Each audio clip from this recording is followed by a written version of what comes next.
Microsoft gave us a year or so ago the capability to add settings catalog profiles, which we're seeing a lot of traction and a lot of excitement with, to replace some of these very specific and very granular configuration profile templated deployments.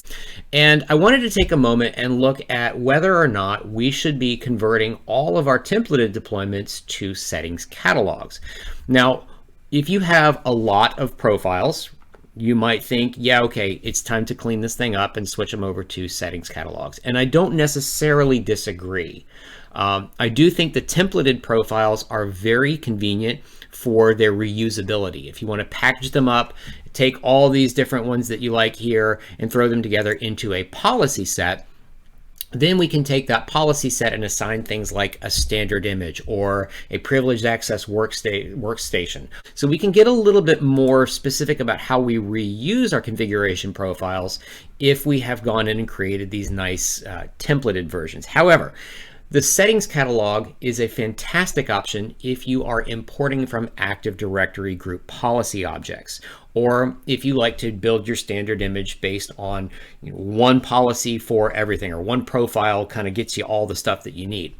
Now, I think that's fine, and I actually really like it for most cases, but I will stop short of calling it best practices for a very specific reason. And that specific reason has to do with RBAC controls within Intune. If we do catalogs, settings catalogs, there's actually really nothing to stop somebody who has this profile and policy, or policy and profile manager role, from adding any settings that they want to across the entire scope of what's available in the settings catalog. And it's a big, big scope.